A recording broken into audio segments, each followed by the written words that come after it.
il y a un mouvement qui s'appelle les Indignés, et en France, il a, comment dire, peine à démarrer, il y a peu de gens qui se mobilisent, moins que dans d'autres pays en Europe. Comment pourriez-vous expliquer cela? Écoutez, la France est un pays où on s'indigne depuis toujours. Les manifestations contre le gouvernement sont courantes. Donc, ça a été moins un appel nouveau. Nous avons une opposition qui s'organise, qui s'est pas mal organisée ces temps derniers. Donc, ceux qui ne sont pas contents du gouvernement actuel peuvent trouver de quoi s'engager, et même s'engager dans des partis politiques. Nous en avons plusieurs qui peuvent les intéresser. Ils ont donc moins besoin que les jeunes d'autres pays d'une mise en route par un appel à l'indignation.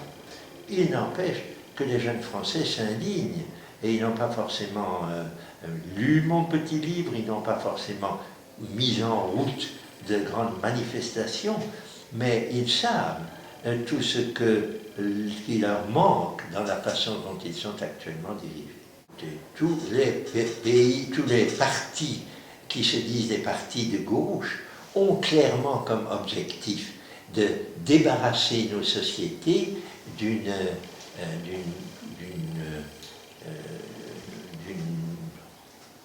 domination complètement insupportable des forces économiques et financières. Cet objectif, nous voulons l'atteindre.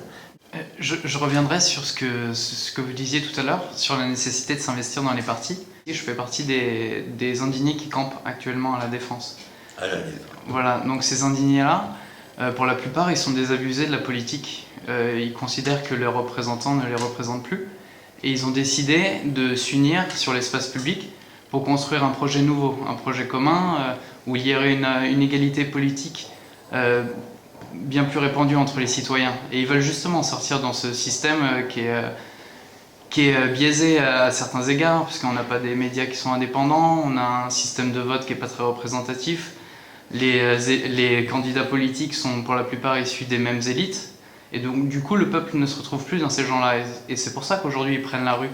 Qu'est-ce que vous ressentez vis-à-vis de cette crainte du politique? Cette crainte du politique, ce refus de s'engager résolument dans les partis politiques qui sont là dans un pays démocratique pour amener au pouvoir les gens qui vont porter nos valeurs, ils ont le grand tort de considérer qu'ils sont les seuls à savoir ce qui est bon pour eux, à ne pas ouvrir les yeux et les oreilles sur ce qui se passe actuellement, notamment dans les partis politiques eux-mêmes. Un parti comme Europe Écologie Les Verts est à cet égard très intéressant et novateur. Le Parti Socialiste est en train de faire sa mue, il a un programme très intéressant pour le changement.